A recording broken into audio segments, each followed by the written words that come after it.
Let me start by saying that I had a fairy tale life and I married my Prince Charming in 1998.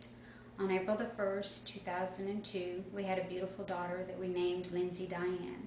For the first years of her life, she was developing as any normal child her age, but at age 4 I started noticing some subtle changes, such as she wouldn't let me give her affection, she wouldn't return affection, um, sounds seemed to bother her, but I attributed it to the stress our family was under because my husband had just lost his parents 9 days apart from cancer.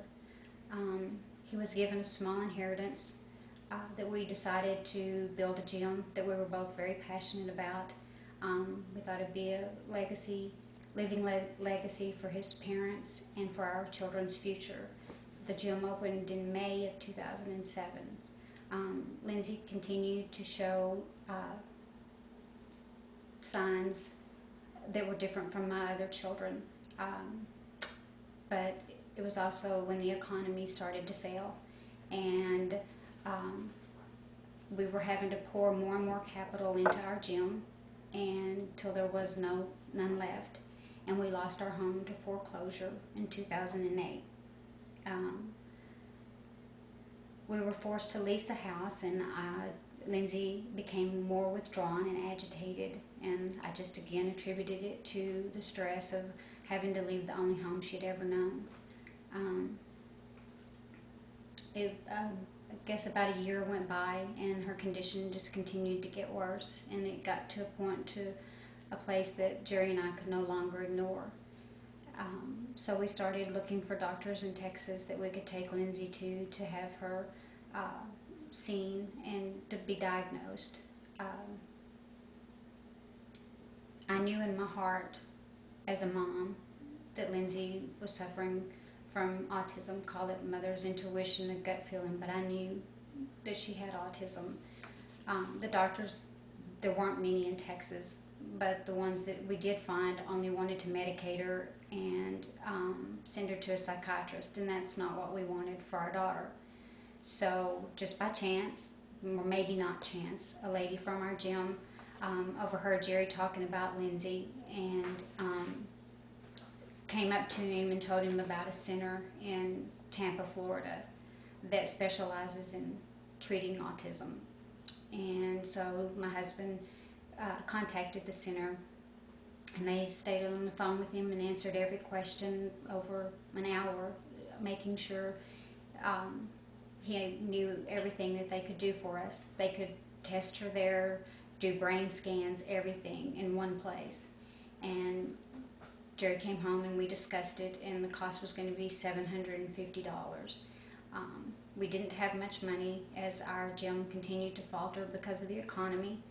So I decided to take all my decor from my home, and I held a yard sale, and my oldest daughter, Kristen, was waitressing, and every bit of her tips she gave, and we put in a pot to raise the money to take my daughter to Tampa. They told us that we'd have to be there a week, so we had to make sure we had the money for her tests and also money to stay in a motel for a week. In June of this year, we took Lindsey to the Cognitive Neuroscience Center in Tampa, Florida, and had her tested. They did brain scans and all the tests that they needed to do, and that week they called my husband and I back for the results. I knew, and my husband and I both knew, that she was suffering from autism. What we weren't prepared was to hear that she was also suffering from internal seizures, and that without treatment they would most likely get worse and she would develop full-blown epilepsy. That was something I wasn't prepared to hear. The doctors told us to, when we got back home, to contact her doctor and get her on phenobarbital immediately to try to keep the seizures at bay. So we left Florida with this information, not knowing what we were going to do. When we got home, we sat down as a family, and we made the decision that the best thing to do was to take Lindsey to Florida, that was the best place for her. So in August, we were forced to give our gym up because of the economy, and my husband sold his Harley to raise the money to make the move to Florida. And on the 18th of August, we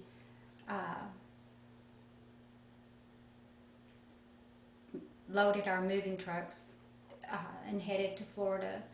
And little did we know, we had set the wheels in motion for a nightmare that we could not even begin to imagine.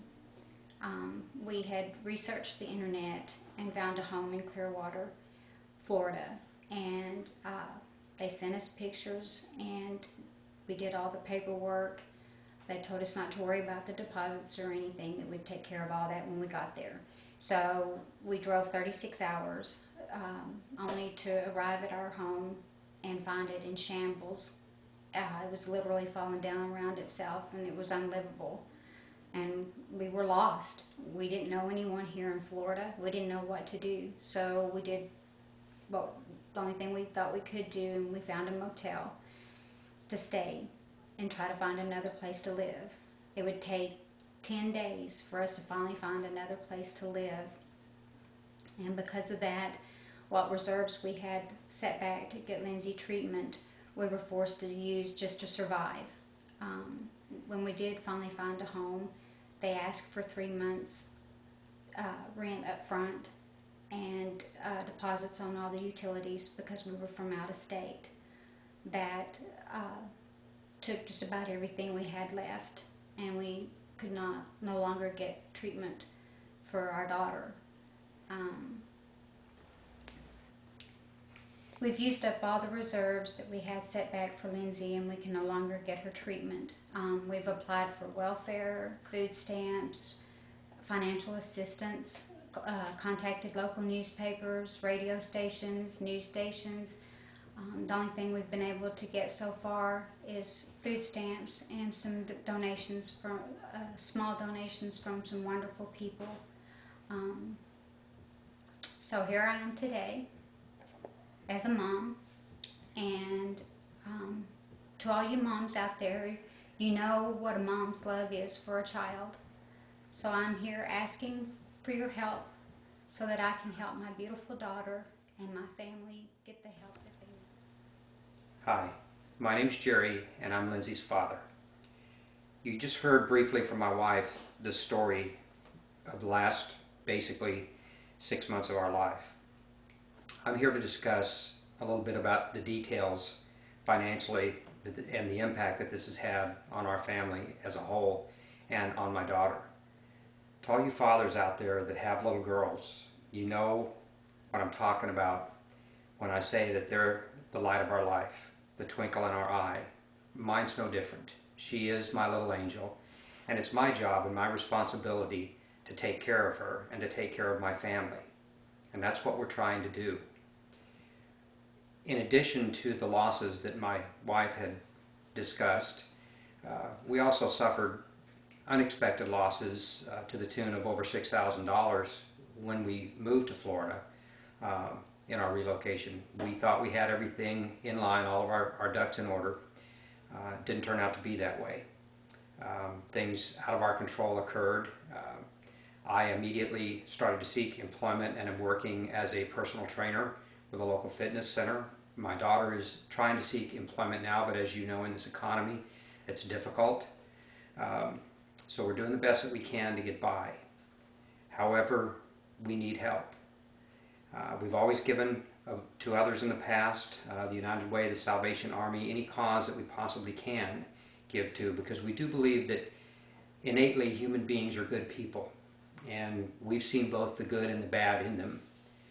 But I choose to believe that there are good people out there and people willing to help out there.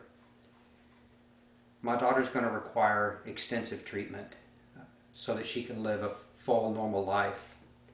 And that's my responsibility to see to it that she gets that treatment. My oldest daughter, whom I love with all my heart as well, lost her vehicle as a result of this.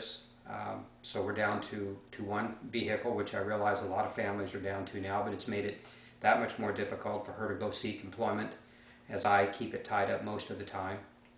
So we're doing the best that we can to get by, but we need your help.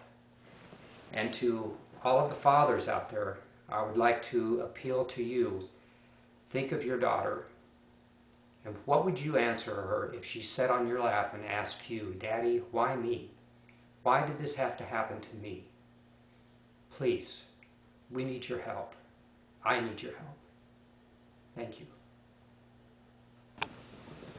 Hi, my name is Kristen, and I'm Lindsay's older sister. I asked if I could be a part of this video so that I could speak on her behalf as well as my own. I'm 20 years old, and truth be known, I had a really good life back in Texas. I had a really good job and really good friends. It's where I grew up. So I had the option of staying behind if I wanted to, when my parents let me know of the news that they were deciding to move to Florida. But when I learned of the reasons why, and I knew that they were all going to go, there wasn't a question in my mind of whether I should stay or not. So that said, I packed my bags up too, and I did one of the hardest things I've ever had to do, and I moved down to Florida. I never imagined that I would feel so alone and honestly be as sad as I am because of everything that we've lost. I am used to always helping out my dad because my mom is the sole caretaker for Lindsay, and when I wasn't working, I always would help my mom homeschool Lindsay because she's homeschooled. And when I lost my truck, it was the second hardest thing that has happened to me because like I said, I'm used to helping with the income and just helping my family out in general. I want nothing more than the best for my sister, and I understand completely why I'm a little bit on the back burner right now when it comes to certain family things. It's not something that I hold against anyone. I'm very humble in it, and I say that because all of the brothers and sisters out there that I'm talking to right now, I'd like you to really listen to me, because you all know that whether you're the one being picked on or you pick on them, that you love your brother and sister more than anything in the world, and you only want what's best for them. I'm no different.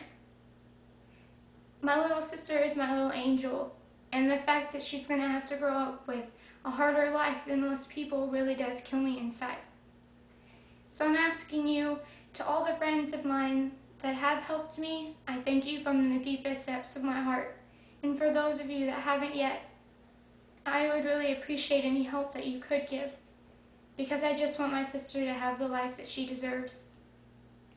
So please, again, I'm asking you as a sister or a brother or anyone to just help me help my family and help my sister in the best way that I know how.